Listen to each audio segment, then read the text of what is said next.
जय हिंद साथियों, स्वागत है आपका आपके यूट्यूब चैनल सोल मैथ में। तो चंडीगढ़ जेबीटी का हम पेपर को टारगेट लेते हुए हमने एक सीरीज शुरू कर रखी है मैथमेटिक्स की, जिसमें नंबर सिस्टम हम करवा रहे हैं आपको। तो नंबर सिस्टम में आज हम करेंगे रिमाइंडर थ्योरम। ठीक है जी, अच्छा कॉन्सेप्ट है, इससे क्वेश्चन बनता है। आप नंबर सिस्टम के किसी भी पॉइंट को छोड़ के नहीं चल सकते। कभी रिमाइंडर थ्योरम से आएगा, कभी यूनिट डिजिट से आएगा, कभी एलसीएम एचसीएफ से आएगा, तो कभी किसी और पोर्शन से आता है। हर बार किसी न किसी पोर्शन से आपके एक या दो क्वेश्चन आपको आराम से यहीं से टकरा जाएंगे।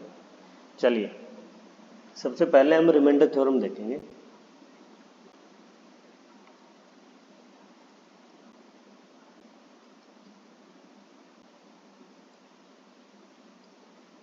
रिमाइंडर थ्योरम का मतलब क्या है? रिमाइंडर का मतलब भागफल, शेषफल सॉरी। तो मैं जो बता रहा हूँ इसमें कुछ कुछ चीजें आपको ध्यान रखनी है, ये होती क्या है। सबसे पहले यहां से जिससे हम भाग देते हैं उसको बोलते हैं डिवीजन। जिसको भाग देते हैं उसको बोलते हैं डिविडेंड। और जो जितने पे भाग जाता है उसको बोलते हैं क्यूसेंट। और जो बचता है रिमाइंडर उसको बोलते हैं रिमाइंडर। इसको बोलते हैं हम भाजक, इसको बोलते हैं हम भाज्य, इसको बोलते हैं हम भागफल, और ये है हमारा शेषफल। इतनी बात आपके समझ में आ गई? किसी भी नंबर को किसी दूसरे नंबर से डिवाइड करने पे ये चार चीजें हमारी होती हैं। अच्छा, रिमाइंडर क्या हो सकता है? रिमाइंडर जीरो भी हो सकता है। रिमाइंडर जीरो कब आएगा? जब ये इस संख्या को, जब डिवाइजर डिविडेंड को पूरा पूरा भाग कर दे, मतलब भाजक जब भाज्य को पूरा पूरा भाग कर दे तो रिमाइंडर क्या आएगा? जीरो। यदि पूरा भाग नहीं करता तो रिमाइंडर कुछ ना कुछ बचेगा। लेकिन ये पक्का है कि ये रिमाइंडर जो होगा ये जीरो हो सकता है। मीन्स जो रिमाइंडर होगा मेरा वो जीरो हो सकता है, बराबर भी हो सकता है, जीरो से बड़ा भी हो सकता है, लेकिन ये इसके बराबर कभी नहीं होगा। डिवाइजर से हमेशा छोटा होगा, उसके बराबर भी नहीं हो सकता, ये हमेशा उससे छोटा होगा। इतनी बात समझ में आ गई? इन केस हम बात करें, जब मैंने कल नेगेटिव रिमाइंडर आप लोगों को समझाया था तो मैंने ये चीज दिखाई थी आपको कि नेगेटिव रिमाइंडर में हम इसको ऐसे ले लेते हैं, लेकिन नेगेटिव रिमाइंडर का एक्चुअल में कोई कॉन्सेप्ट नहीं होता।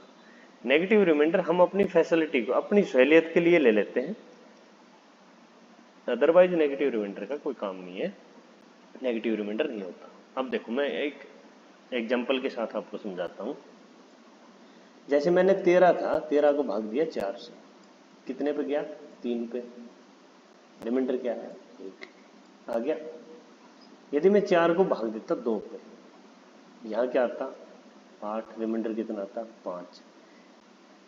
यदि मैं भाग देता 1 पे, यहाँ क्या आता? 4। रिमाइंडर कितना आता?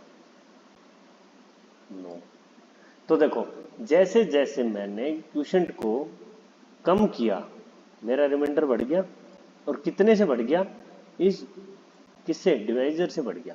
हर एक में डिवाइजर का ऐड हो रहा है। देखो, +4 है, +4 है, दिख रहा है आपको?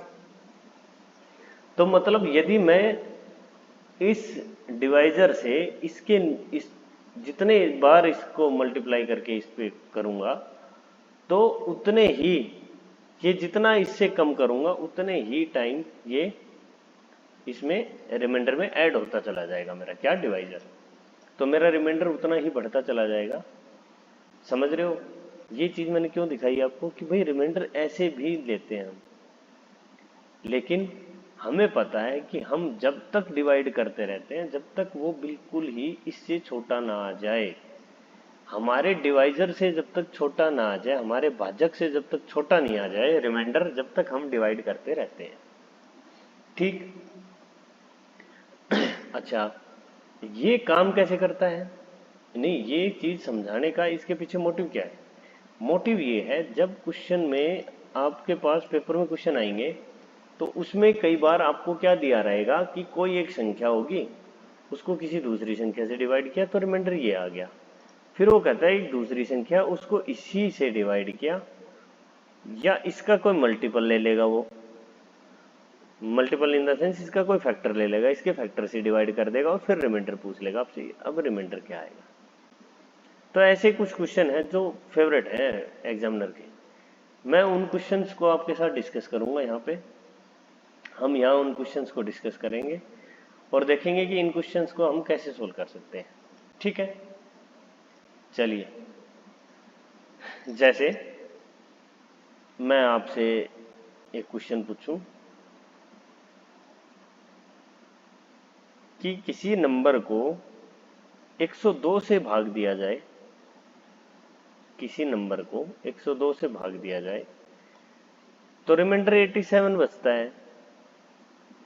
ठीक है, लेकिन उस सेम नंबर को 17 से भाग दिया जाए तो रिमाइंडर क्या आएगा? समझ में आ रही है बात? सिंपल सी बात है। ये कह रहा है कि किसी नंबर को, कोई नंबर है, ये देखो ये नंबर है,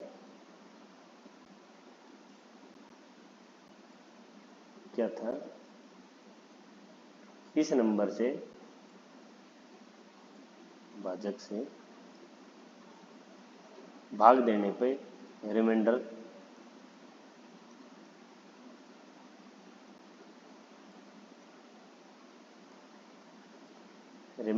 क्या बचता है?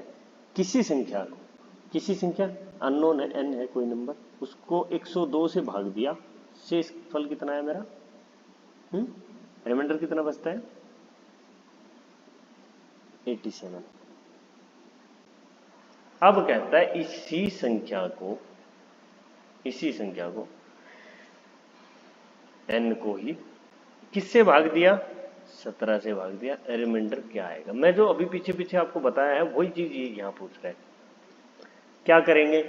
देखो n यदि कोई संख्या है और 102 से भाग दे रहा हूं तो इतना रिमाइंडर बचा, तो मैं ये कह सकता हूँ ना, वो संख्या मान लो छोटी से छोटी संख्या तो वो यही होगी, या तो 87 ही हो सकती है n, या क्या हो सकता है 120 प्लस 87, ये हो सकती है, हो सकती है ना।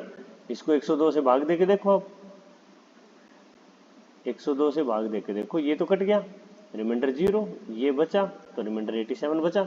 ठीक है, अब आप देखो वो कह रहा है 17 से उस संख्या को भाग दो, तो 17 से ये भाग हो रहा है, ये 17 जो है ये 102 का फैक्टर है, 17 छिक्के 102, तो 17 102 का एक फैक्टर है। अब आप समझो 17 102 का एक फैक्टर है का मतलब जो संख्या थी ऊपर ये वाली, इसमें ये वाला पार्ट तो 17 से डिवाइड होगा ही होगा। जब 102 भाग में हो रहा है डिवाइड, तो इस n में जो 102 का जो कोफिशिएंट है, जो मतलब इस 102 से भाग हो रही है जो पार्ट, वो तो 17 से भी होगा ही होगा।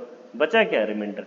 तो हम अब इस टाइम इस पूरी संख्या को न लिखते हुए हम क्या करेंगे, हमें ये चेक करना होता है यहाँ कि ये 17 इसका एक फैक्टर है या नहीं है। यदि ये इसका एक फैक्टर है तो वेल एंड गुड, तो हमें सीधा क्या करना है, इसको भाग देना है। 17 पाँच 85 बचे 2, रिमाइंडर क्या आ जाएगा?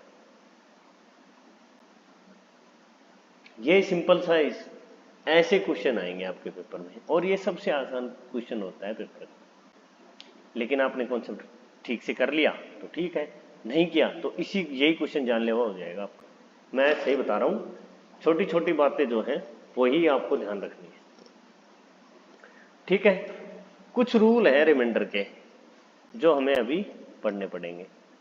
कुछ रूल है रिमाइंडर थ्योरम में, काफ़ी चीज़ें हैं जो आपको सीरियसली पढ़नी पड़ेगी, क्योंकि रिमाइंडर थ्योरम को यदि आपने सीरियसली पढ़ लिया तो एक क्वेश्चन तो आप मान के चलो कि आपका बिल्कुल ठीक है, अभी ठीक है, कैसा भी क्वेश्चन आए आप उसको नहीं छोड़ोगे। रूल क्या है रिमाइंडर थ्योरम का कि किसी संख्या n को, m को मान लो m संख्या को n से डिवाइड किया, ठीक है, रिमाइंडर r1 आया। फिर वो बोलता है किसी दूसरी संख्या को n से डिवाइड किया, m2 को, ये m1 मान लो, रिमाइंडर r2 आया। ठीक है, वो पूछता है आपको कि भाई m1 प्लस m2 को यदि आपने n से डिवाइड किया तो रिमाइंडर क्या आएगा। समझ रहे हो ये बात? m1 प्लस m2 को यदि इससे डिवाइड किया तो रिमाइंडर क्या आएगा। अब रिमाइंडर क्या आएगा आपको भी पता है, जो कॉन्सेप्ट यहाँ चल रहा था वही कॉन्सेप्ट यहाँ चलेगा। भाई रिमाइंडर यदि ये बचा तो मतलब यदि मैं बोल रहा हूँ m1, तो m1 मेरा होगा क्या, वो होगा n प्लस r1। सिंपल सी बात है कि इसको मैं n से डिवाइड करूंगा तभी तो मेरा r1 आएगा रिमाइंडर, ये तो चला जाएगा। तो m1 की वैल्यू क्या है, m1 की वैल्यू क्या है, n प्लस r1। मैं मिनिमम सी बात बोल रहा हूँ, ये n के कोई मल्टीपल भी हो सकता है, जैसे यहाँ जो डिवाइजर आएगा वो कुछ भी हो सकता है।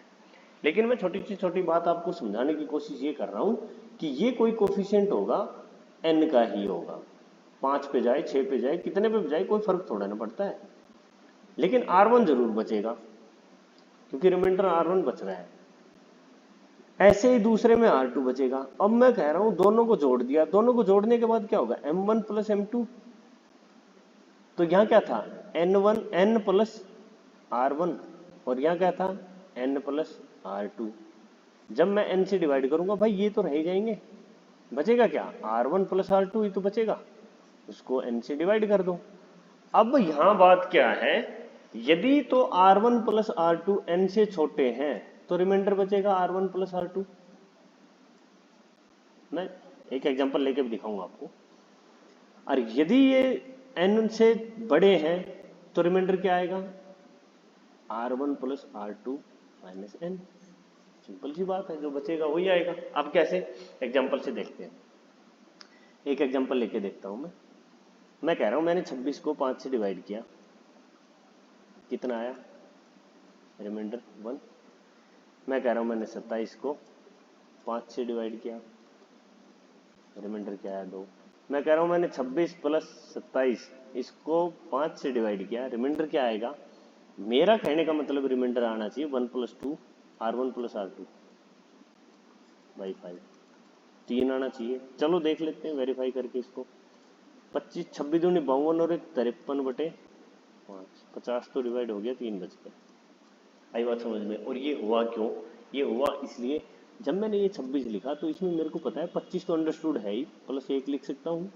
27 था तो मैंने लिखा 25 प्लस 2, और जब मैं 5 से डिवाइड किया तो मेरे को पता है ये तो चला जाएगा भाग, ये बचेगा, ये चला जाएगा, ये बचेगा, तो मेरे पास बचे क्या, 1 और 2। तो मैं कह रहा हूँ मेरे पास 3/5 ही तो रिमाइंडर बचा, और ये रिमाइंडर मेरा 3 आ जाएगा। यही चीज मैंने m और n के कंटेक्स्ट में आपको ऊपर दिखा दी, वो आपको पजल कर गई कि नहीं क्या m और n ले रखा है। मैं m और n ले नहीं रखा, मैं सिंपल सा आपको ये बता रहा हूँ कि मैं इन चीज़ों को ऐसे ही खोल के बता रहा हूँ क्योंकि पेपर में जब ये क्वेश्चन आएंगे तो आपको m और n के फॉर्म में ही आएंगे या नंबर के फॉर्म में भी आएंगे, तो आपको ये पता होना चाहिए m क्या था, n क्या था, रिमाइंडर से क्या करना है।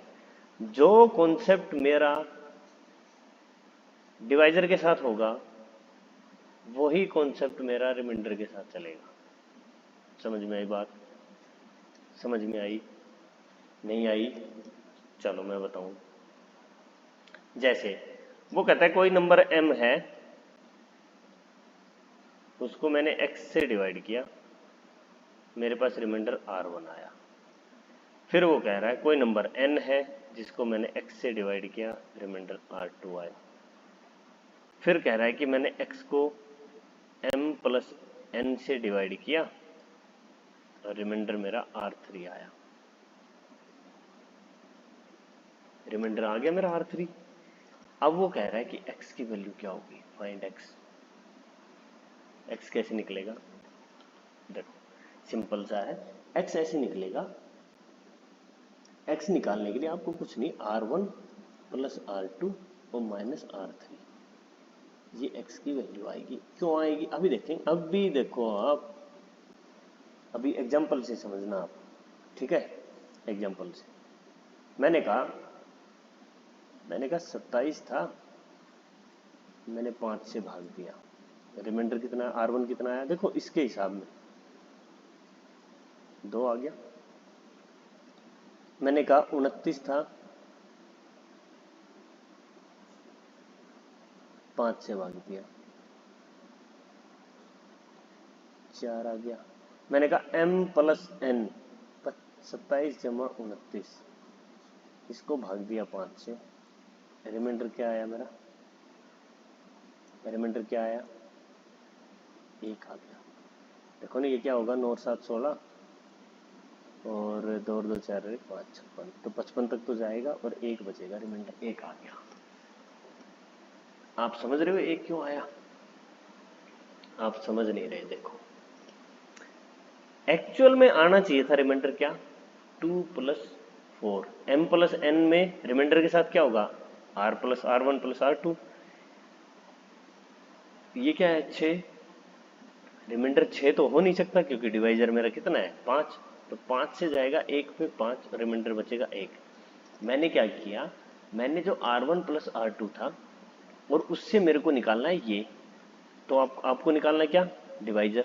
मैंने बोला कि मेरा डिवाइजर जो होगा वो होगा R1 2 जमा 4 R2 माइनस R3, यही मेरा डिवाइजर आएगा। ये क्या आया मेरा, 6 में से 1 गया, और ये 5 यहाँ क्यों आया, क्योंकि ये यहाँ था।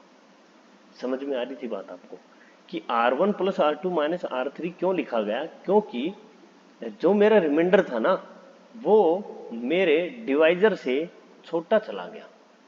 R3 था, यदि वो बड़ा रहता तो R1 प्लस R2 ही मेरा रिमाइंडर रह जाता, R3 जो होता वो R1 प्लस R2 ही आता। जैसे मैंने 25 और 26 का एग्जाम्पल लिया था और 3 मेरा रिमाइंडर बच गया था, क्यों, देखो ना ये बता रहा मैं, 25 26 का लिया मैंने, 26 को भाग दिया 5 से, 1 बचा, 27 को भाग दिया 5 से, 2 बचा, R1 प्लस R2 क्या आया, 3/5, तो आंसर, क्योंकि ये जो था इन दोनों का प्लस वो 5 से छोटा था, इसलिए मेरा ये आ गया।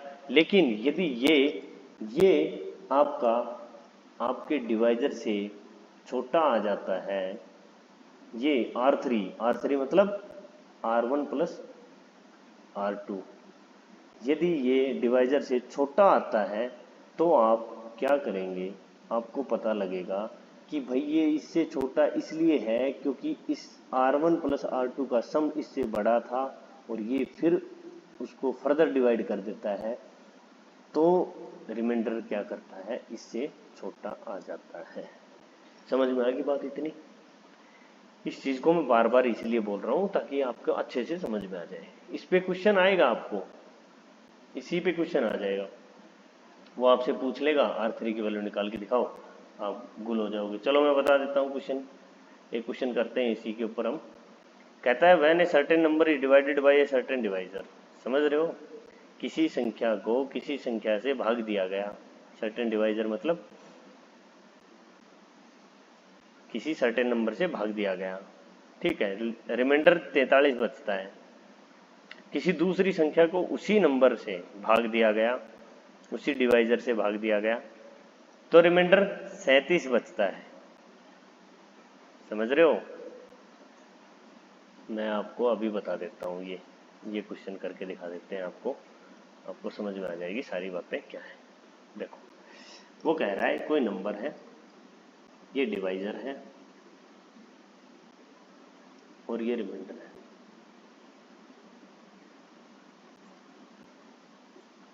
किसी नंबर को, कोई n नंबर है,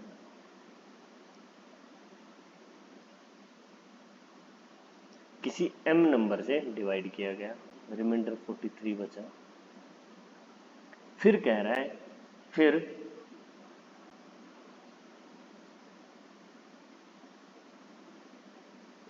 कोई दूसरा नंबर था a, उसको m से डिवाइड किया गया, रिमाइंडर 37 बचा। लेकिन यदि दोनों को m a प्लस n को m से डिवाइड किया गया, रिमाइंडर कितना बचा, 13 बचा। तो कह रहा है आप बताएं एम क्या होगा, एम क्या होगा, समझ में आ रही है बात? देखो, यदि मैं किसी संख्या को m से भाग करता हूं और 43 रिमाइंडर बचता है, और m प्लस ए प्लस एन से भाग करूं, तो a प्लस एन से भाग करने के a plus N divide by M equal to R1 plus R2 divide by M ही आएगा।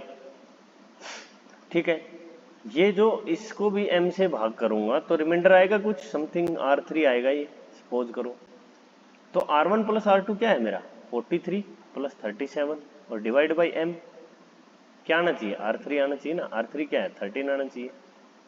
ठीक है, लेकिन यहां ये क्या आएगा, आप देखो इसको, ये क्या आना चाहिए 7 3 10 4 3 7 1 8 80, मतलब मेरा रिमाइंडर 80 आना चाहिए, और एक्चुअल में रिमाइंडर दिखा क्या रहा है वो 13। रिमाइंडर आना चाहिए 18, वो कब आएगा जब मेरा m जो होगा वो 80 से बड़ा होगा। तो ये तो क्लियर हो गया कि यहाँ रिमाइंडर 13 आया है, तो m 80 से बड़ा तो नहीं है, 80 से बड़ा तो नहीं है। 80 से बड़ा होता तो 80 रिमाइंडर आ जाता भाई, 80 बटे में मान लो 90 था तो 80 रिमाइंडर आएगा। ठीक है, समझ रहे हो? ऐसे ही तो 80 से तो बड़ा नहीं है मेरा रिमाइंडर, डिवाइजर 80 से बड़ा नहीं है तो 80 से छोटा है। छोटा कितना है, छोटा इतना छोटा है कि वो 1 पे गया होगा और उसने रिमाइंडर दे दिया 13। समझ रहे, 1 पे गया हो, 2 पे गया हो, कितने पे भी गया हो, लेकिन रिमाइंडर दे दिया 13 उसने। मैं ये इतना जानता हूँ कि रिमाइंडर 13 दे दिया। तो रिमाइंडर 13 कब आएगा, रिमाइंडर 13 कब आएगा जब 80 से कोई संख्या 13 छोटी हो और वो उससे 80 को भाग कर दे। तो ये कितनी आ जाएगी, ये मेरा क्या आएगा, m की वैल्यू यही आएगी R1 plus R2 minus R3। कितनी आएगी, 10 गए 70, 3 गए 67। तो मतलब क्या था, मेरी ये संख्या जो m थी ये 67 थी, ये भी 67 रही है, ये भी 67 रही है। तो जब इसने इसको भाग दिया होगा तो पहले पे मतलब ये समझो 43 है, तो मिनिमम मैं मानता हूँ 67 प्लस 43 कोई संख्या मान लेता हूँ मैं, 110 होगी। फिर मैंने ये मानी 67 प्लस 37, ये कितनी आ गई 104 आ गई। इन दोनों का जोड़ किया और इसको फिर 67 से भाग दिया, तो ये जब मैंने भाग दिया 3 पे चला गया, 7 21 और 6 18 20, 201 214,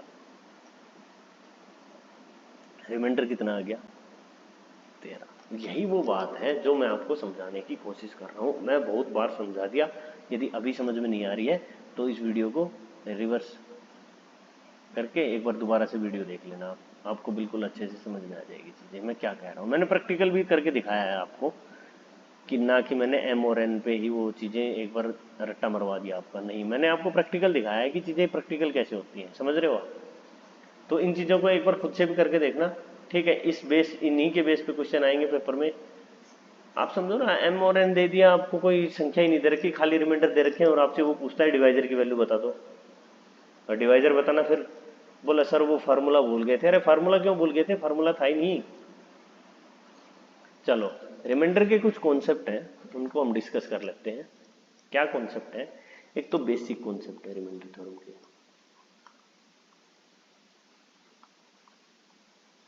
उसके बाद हमारा मैथमेटिकल ऑपरेशन,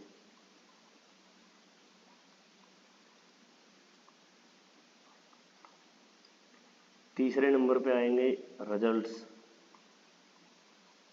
इंपॉर्टेंट रिजल्ट्स आएंगे।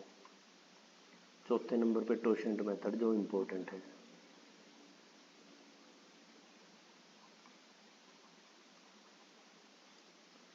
पांचवें नंबर पे कंजुगेटिव रिमाइंडर, एक लास्ट रहेगा ये।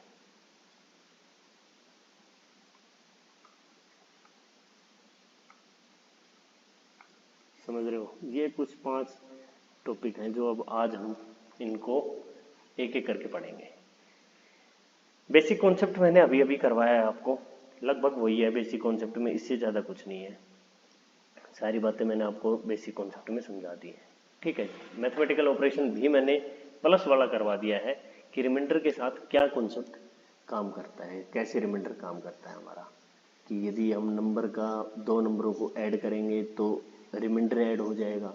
सेम मैथमेटिकल ऑपरेशन होता है रिमाइंडर के साथ जो हम नंबर के साथ करते हैं यदि हम सेम नंबर से किसी संख्या को डिवाइड करते हैं तो।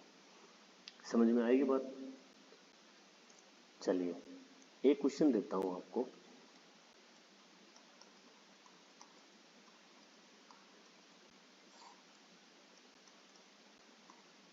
Find are.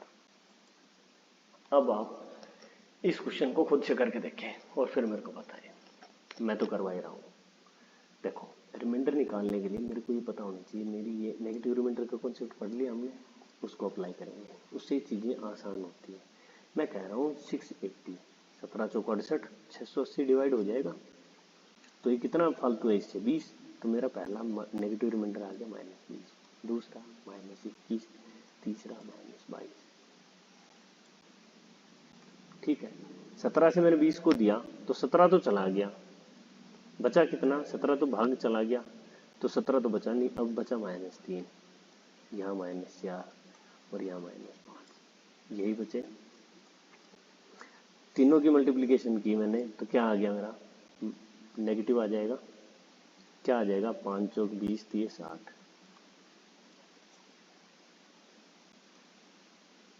17 चौक 68, तो वो 8 क्या होगा? प्लस का। समझ रहे हो?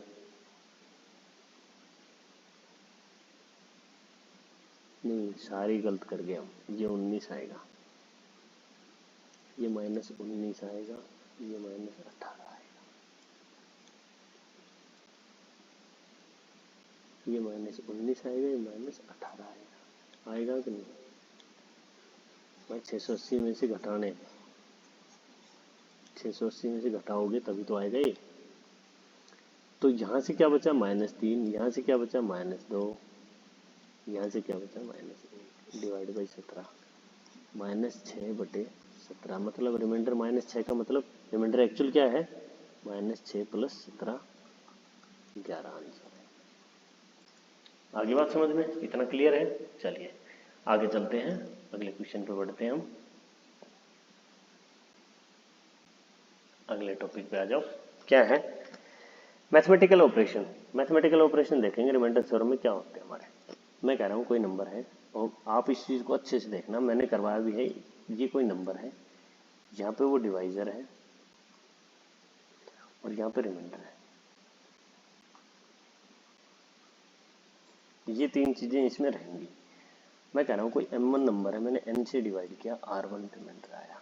मैंने कहा कोई m2 रिमाइंडर है, m2 नंबर है, n से डिवाइड किया, r2 रिमाइंडर आया। ठीक है, तो मैं कह रहा हूँ यदि मैं m1 + m2 को n से डिवाइड करूँगा तो मेरा रिमाइंडर आएगा r1 + r2 divide by n। यही मेरा रिमाइंडर आएगा। डिवाइड बाई n इसलिए किया है, हो सकता है r1 + r2 की वैल्यू n से बड़ी चली जाएगी, तो बड़ी जाएगी तो n एक बार और डिवाइड कर देगा उसको। समझ रहे हो जो मैंने यार समझाया है? मान लो n की वैल्यू 13 है और यहाँ रिमाइंडर 6 बच गया और यहाँ रिमाइंडर 8 बच गया, तो 8 से 14 आ जाएगा ये, तो रिमाइंडर 1 बच जाएगा भाई। 8 + 6/13, 14/13। आप बताओ रिमाइंडर क्या आएगा? 14 को 13 से भाग दोगे, 13 एकम 13, रिमाइंडर 1 बचा।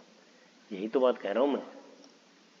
ठीक है, 6 तो बच ही सकता है, 13 से भाग देंगे तो 8 भी बच सकता है, 9 भी बच सकता है, कुछ भी बच सकता है। ठीक है, हो सकता है 1 और 2 रिमाइंडर बच जाए, उस केस में क्या आएगा? Reminder r1 + r2। जैसे मैं कह रहा हूँ ये जैसे 6 और 8 था, यहाँ बचा 1, यहाँ बचा 2, रिमाइंडर कितना आ जाएगा? 1 + 2/13, कितना आ जाएगा? 3। समझ में आ गई बात? इतनी बात समझ में आ गई? ठीक है, ठीक है ना? इतनी बात में कोई डाउट नहीं? ठीक है, चलिए अगली बात। ये तो मैंने पीछे भी करवा दिया, इसको आपको सोल्व करके दिखाया है। चलिए सेकंड मैथमेटिकल कैलकुलेशन में जो कर रहा हूँ वो ये है, यदि m1 × m2 करूँ और डिवाइड बाई n करूँ तो रिमाइंडर क्या आएगा? r1 × r2 divide by n। यही रिमाइंडर आएगा। वही क्लास। क्यों ये होता क्यों है? देखो यार, मैं सिंपल सी बात कह रहा हूँ, मैं किसी संख्या को 13 से भाग कर रहा हूँ और रिमाइंडर मेरा मान लो 6 आ गया और यहाँ मेरा 7 आ गया, तो ये संख्या मैं मान सकता हूँ ना। देख भाई, ये संख्या की पॉसिबिलिटी क्या 19 हो सकती है? ये संख्या m1 क्या हो सकती है, 19 हो सकती है, हाँ। m2 क्या हो सकती है, 20 हो सकती है, हाँ। 20 को 13 से भाग दिया 7 रिमाइंडर बचा, और 19 को 13 से भाग दिया 6 रिमाइंडर बचा। अब मैं कह रहा हूँ 19 गुना 20, इसको मैंने 13 से भाग दिया, रिमाइंडर क्या आएगा। मैं ये तो कर ही सकता हूँ, 13 जमा 6 भाग इंटू 13 जमा 7 डिवाइड बाई 13, ये तो भाग हो ही गया, ये बचा, तो रिमाइंडर क्या बचा 6, ये तो भाग हो ही गया, ये बचा, तो यहाँ बचेगा 7, यहाँ से 6 निकल के आएगा और यहाँ से क्या आएगा 7 निकल के आएगा, और ये मल्टीप्लाई का निशान रहेगा। 42/13, 13 3 39, 3 रिमाइंडर बच गया। क्यों? क्योंकि 39 जमा 3/13, 13 से 39 तो गया, तो रिमाइंडर 0, यहाँ 3/13 रिमाइंडर 3। यही आपकी बात है, जो मैथमेटिकल ऑपरेशन जो इसमें दिए हैं आपको समझ में आने चाहिए। यदि ये समझ में आएंगे तो आप अच्छे से इस चैप्टर को कर पाओगे। समझ में आएगी बात इतनी?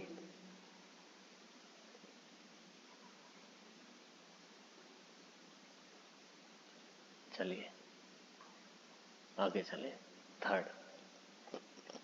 थर्ड में ये है कि यदि मैं कह रहा हूं कि m1 स्क्वायर प्लस m2 का स्क्वायर डिवाइड बाई n, तो वही होगा जो r1 square plus r2 square divide by n होगा।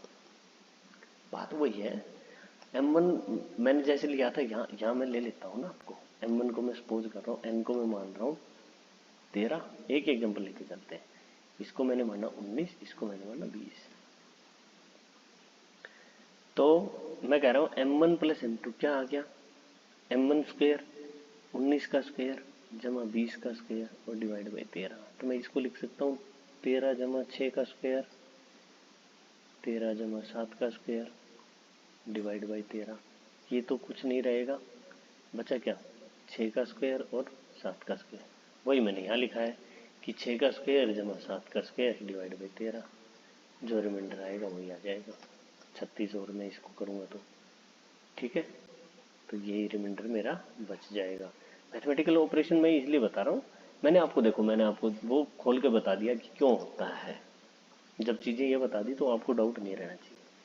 अब आता है इम्पोर्टेंट कि m1 square minus m2 square divide by n क्या आएगा। यहाँ दो रिजल्ट आएंगे, दो।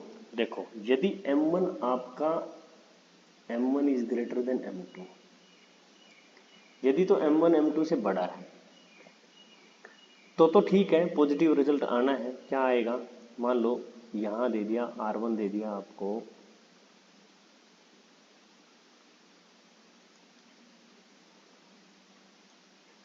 इसको मान लिया मैंने 20 ले लिया, इसको मैंने ले लिया 19, तो ये क्या आ गया,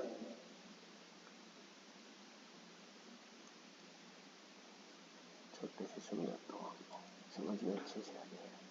इसको ले लिया 15, इसको ले लिया 14, तो r1 क्या आया 2, r2 क्या आया 1।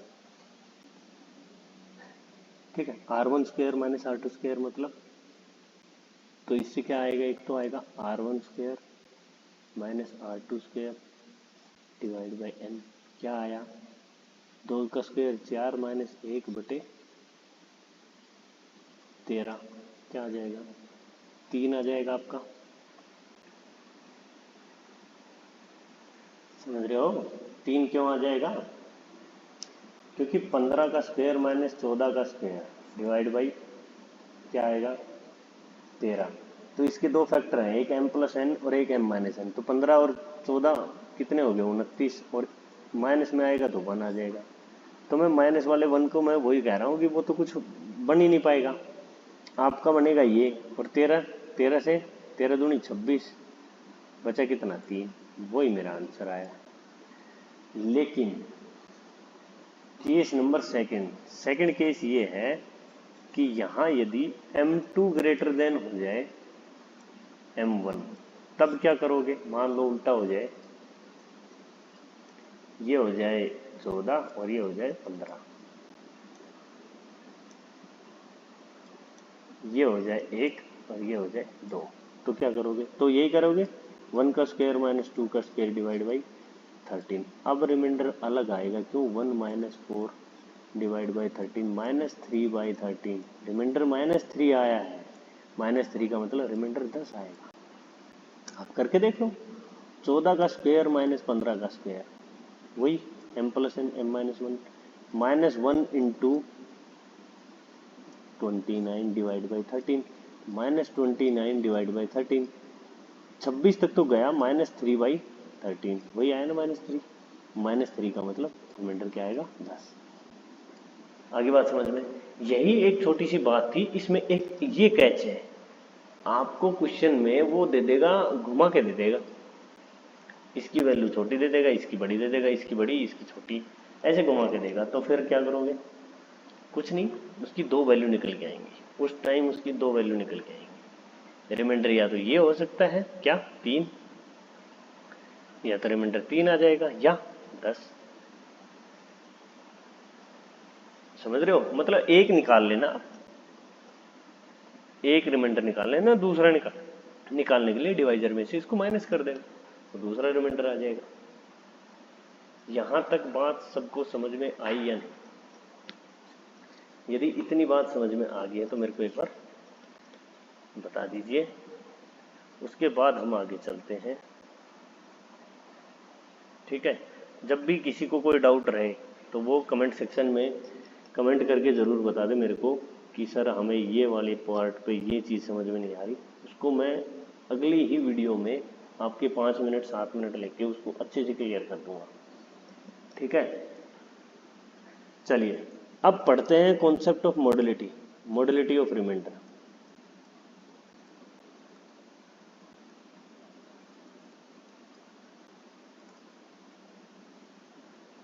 मॉडुलिटी ऑफ रिमाइंडर मतलब क्या है इसका मैं बताता हूँ आपको। मैंने जैसे बोला 6 गुना 7 गुना 8 और डिवाइड बाई मैंने बोल दिया 10। ठीक है, तो मॉडुलिटी का कॉन्सेप्ट ये है कि मैं जहाँ कट रहा है उसको काटता हूँ, अब जो बच गया मैं उसको रिमाइंडर निकाल के देखता हूँ। जैसे मैंने कहा 3/5 रिमाइंडर 3, 5 से 7 आया तो 2 और 8 आया तो 3, 3 3 9 दूनी 18/5, रिमाइंडर कितना आ गया, 3 रिमाइंडर आ गया 3 रिमाइंडर कब आया, जब मैंने डिवाइड किया 5 से। मॉडुलिटी का कॉन्सेप्ट यही है, यदि आपने 5 से डिवाइड किया तो रिमाइंडर 3 आया।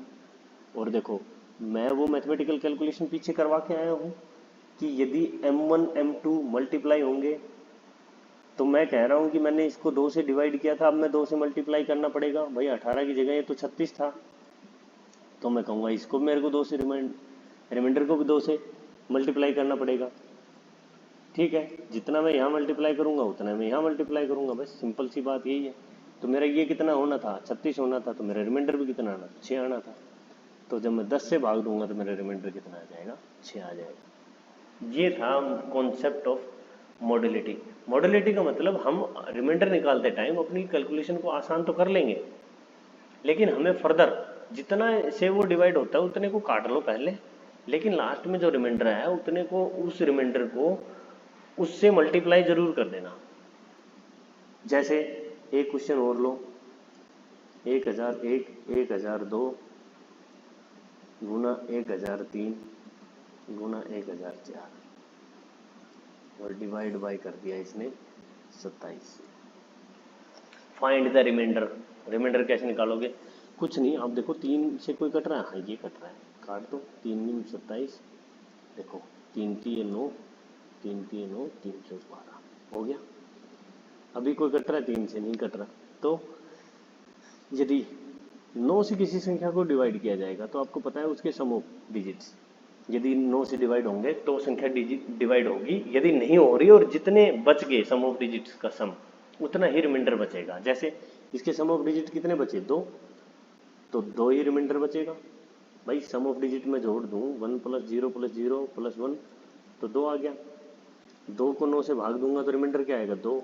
तो मैं इसको पूरी को भाग देने की बजाय जो मैंने पहले पढ़ा है उसको मैं यहाँ यूज कर रहा हूँ। देखो, तो कोई सोचे कि मैं सम ऑफ डिजिट वाला कॉन्सेप्ट, डिविजिबिलिटी रूल यदि ना भी किया तो मैं आगे काम चला लूँगा, चला लेगा भाई, लेकिन बहुत टाइम लगेगा।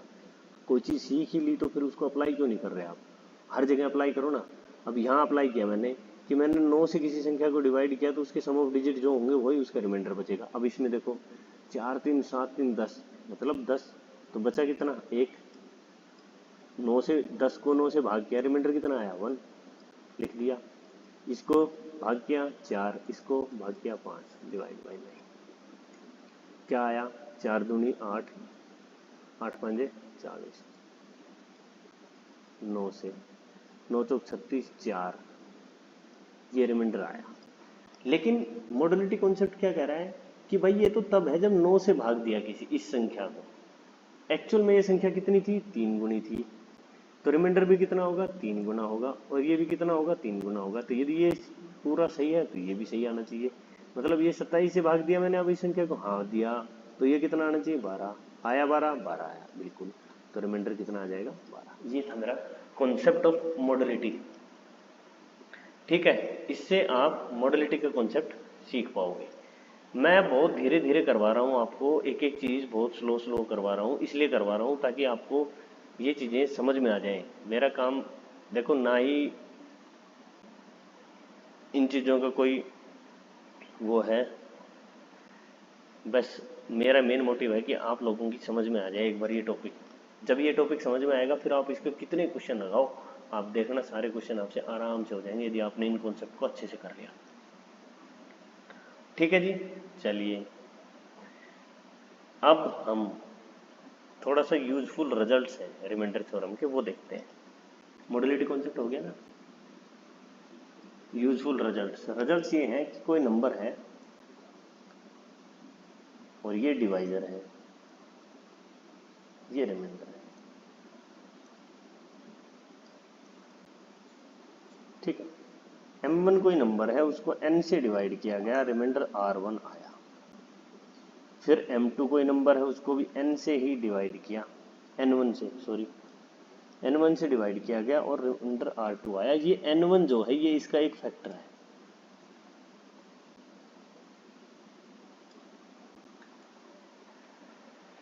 तो वो कह रहा है कि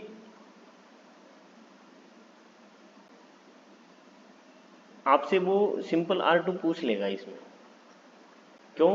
क्योंकि वो देगा m1 से किसी संख्या को, m1 किसी संख्या को n से डिवाइड किया, रिमाइंडर r आया, तो उस अब वो m2 कोई संख्या बोल रहा है, या वो बोल दे कि m कोई संख्या, m1 स्क्वायर बोल दे, m1 का स्क्वायर है, उसको डिवाइड किया गया n से, n1 से, तो रिमाइंडर क्या आएगा? आपको पता है n1 जो था, मतलब ये यदि इसका फैक्टर है, n1 जो n का फैक्टर है, तो मतलब सिंपल सी बात है, उतने पार्ट को तो डिवाइड कर ही देगा जितने को n कर रहा है। बचे हुए पार्ट कोई नहीं कर पा रहा होगा, तो बचे हुए पार्ट को इससे डिवाइड करके देख लेंगे, वही रिजल्ट आ जाएगा। जैसे क्वेश्चन में मैं दे दूँ m कोई संख्या है, उसको 20 से डिवाइड किया गया, रिमाइंडर 5 आया। m स्क्वायर को 4 से डिवाइड किया गया, रिमाइंडर क्या आएगा? अब इसमें कुछ करने की जरूरत थोड़ी नहीं थी। आपने देखा यहाँ m से क्या हुआ? m स्क्वायर क्या है ना, तो r स्क्वायर हो जाएगा। कॉन्सेप्ट तो वही रहेगा, जो काम हमारे नंबर के साथ होगा वही हमारे रिमाइंडर के साथ होगा। क्या आएगा? 5 स्क्वायर, 5 का स्क्वायर हो जाएगा। उसको किससे भाग देना है? 4 से देना है। क्यों? क्योंकि मैंने यहाँ देखा कि ये इसका एक फैक्टर है, 4 जो है भी इसका एक फैक्टर है। फैक्टर है मतलब m स्क्वायर में जो डिवाइड होने वाला पार्ट था वो तो ठीक है, वो तो कर ही दिया। जो बचा था 5, भाई 5 ही तो बचा होगा, रिमाइंडर 20 से दिया तो 5 बचा था, 4 से दे रहा होगा, तो मतलब और तो चीजें, तो ये वाला पार्ट तो इसका आगे वाला पार्ट तो हो ही गया होगा डिवाइड, 20 से हो रहा है तो 4 से होगा ही होगा। इस संख्या में मैं कह रहा हूं कि ये संख्या है m+5। m कोई संख्या है, वो तो पूरी पूरी भाग हो रही होगी,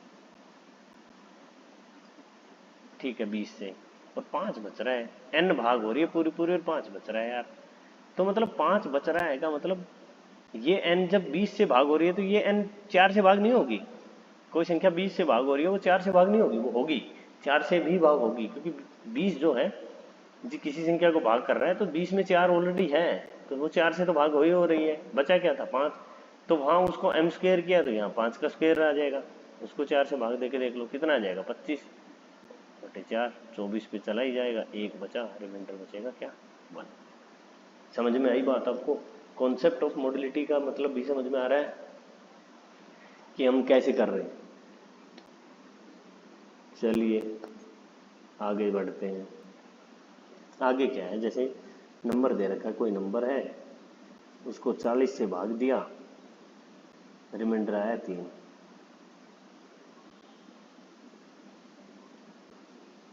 ठीक है, फिर कह रहा है इस नंबर के n स्क्वायर को प्लस 5, इसको 8 से भाग दिया, रिमाइंडर क्या आएगा?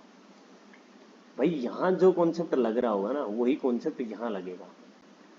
n स्क्वायर किया, 3 का स्क्वायर करो, 5 जोड़ा, 5 जोड़ो, 8 से भाग दे दो, यही आंसर आएगा। क्यों? क्योंकि 40 से भाग हो रहा है तो 8 से तो होगा ही होगा, जो बचा हुआ पार्ट होगा। तो क्या हुआ, 3 का स्क्वायर 9 जमा 5 14/8, 14/8, 8 एकम 8, 8 अच्छे, रिमाइंडर क्या आ गया, 6। आगे बात समझ में आई? बात समझ में?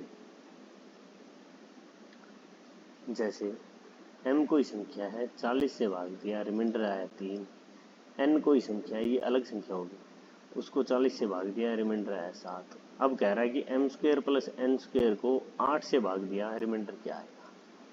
आपको पता है 8 जो है वो 40 का एक फैक्टर है, तो मतलब m square plus n square का कॉन्सेप्ट जो यहाँ लगा है वो यहाँ भी लगेगा।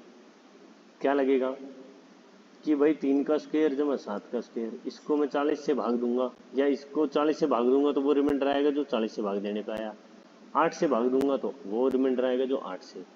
क्यों? क्योंकि यार एक समझने की बात ये है, जैसे m को मैं मान लूँ 43 और n को मैं मान लूँ 47, मान सकता हूँ, तो 40 से भाग दिया, रिमाइंडर देखो 43 को 40 से भाग दिया कितना आया, और 47 को मैंने 40 से भाग दिया, रिमाइंडर कितना आया 7। अब देखो इसको 8 से भाग देके देखो, रिमाइंडर कितना आया 3, 8 से भाग दिया, रिमाइंडर कितना आया 7। जरूरी नहीं था ये 7 ही आया, बड़ा भी आ सकता था, लेकिन मैं समझाने के लिए कोशिश कर रहा हूँ, क्योंकि 40 वाला पार्ट जो इसमें है, इस 43 में 40 प्लस 3 ही तो था, ये 8 से भी भाग हो रहा है और 40 से भी भाग हो रहा है, तो यही कॉन्सेप्ट इसमें लग जाएगा मॉड्यूलिटी वाला। तो क्या आ जाएगा, 9 जमा 49/8, तो इसको जोड़ने की जरूरत नहीं, यहाँ पता है आपको रिमाइंडर बचेगा 1 और यहाँ बचेगा 48 जमा 1, 2 आंसर आ जाएगा। चीज़ों को खुद से करोगे तो चीज़ें और इम्प्रूव हो जाएंगी। ठीक है, चलिए आगे चलते हैं।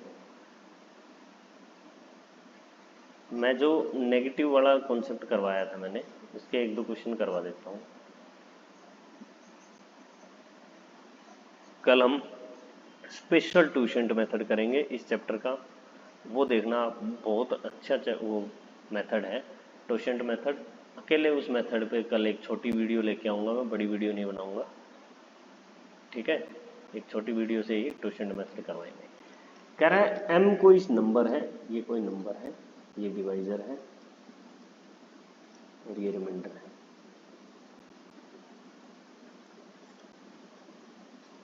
m कोई संख्या है, उसको 20 से भाग दिया गया, रिमाइंडर 8 बचा। फिर कह रहा है कि n कोई संख्या, उसको 20 से भाग दिया गया, रिमाइंडर 3 बचा। तो m माइनस n को किससे, 10 से भाग दिया गया, तो रिमाइंडर क्या आएगा, ये पूछ रहा आपसे। समझ रहे हो?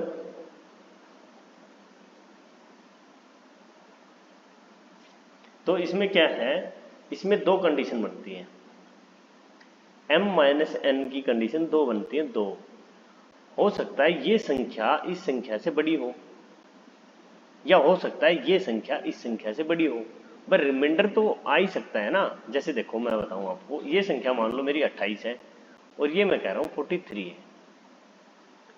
आगे बात समझ में, ये 28 है, ये 43 हो सकती है, हो सकती है बिल्कुल, रिमाइंडर तो वही आएगा 3, रिमाइंडर वही आएगा 8।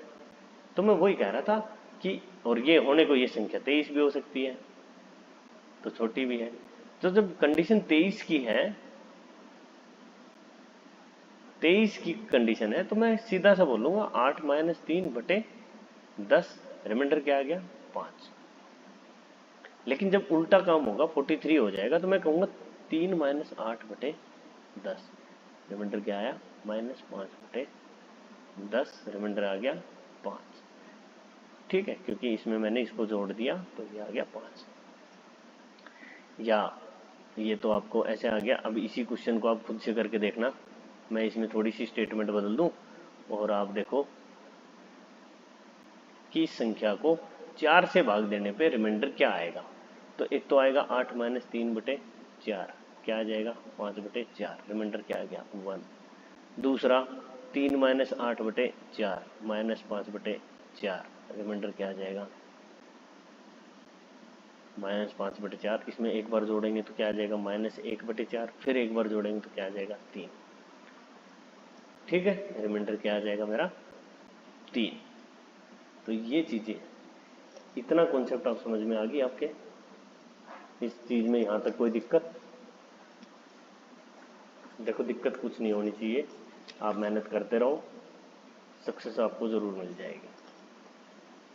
ठीक है जी, मैंने आपसे क्या बोलते हैं डिवाइजर निकालने का बता दिया कि जब 2 रिमाइंडर दे रखे हो, तीनों रिमाइंडर दे रखे हो 3, और आपसे डिवाइजर पूछ ले तो आप कैसे निकालोगे, वो भी आपने कर लिया है। ठीक, यहाँ तक हमारा हो गया। एक क्वेश्चन में उस पर करवा देता हूँ आपको। कोई संख्या m है,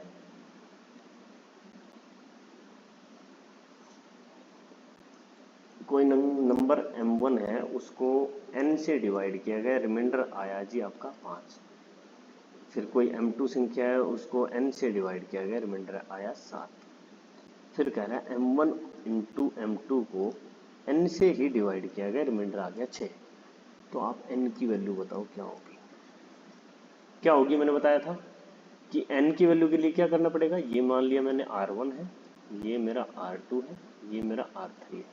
तो क्या है m1 m2 का कॉन्सेप्ट के हिसाब से आनी क्या चाहिए थी, 5 इंटू 7 डिवाइड बाई n, 35 आना चाहिए था यदि n 35 से बड़ा होता तो। लेकिन आया कितना है 6, मतलब क्या है कि n जो है वो 35 से 6 छोटा है, 6 छोटा है, तभी तो चला गया 1 पे। क्या आया कि n is equal to 35 minus 6, यही होगा, यही होना चाहिए। क्यों, ये क्यों होना चाहिए, आप देखो ये आएगा 29। अब देखो 35 m1 m2 का m1 इंटू m2 कितना आना चाहिए 35, और उसको n यदि 29 था तो ये आना चाहिए था। तो यहाँ से रिमाइंडर आता मेरा 6, 1 पे जाता और 6 बचता, तो ये रिमाइंडर R3 मेरा आता 6। तो ये n की वैल्यू क्या है 29। 29 मान लिया मैंने। पहला m कितना होगा मेरा, मैं सपोज कर रहा हूँ, मान सकता हूँ कि मेरा ये था 34 और ये कितना था 36। तो मैंने 34 और 36 को जब गुना किया और मैंने 29 से भाग दिया तो मेरे को यहाँ पता लगा, यहाँ क्या आया, यहाँ क्या आया m1 इंटू m2 था, उसको मैंने मल्टीप्लाई किया तो कितना आया, ये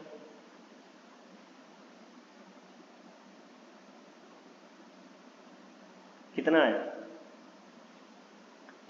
34। आप देखो 4 और 5 और ये कितना आया 7, ये आया 35, 35/29।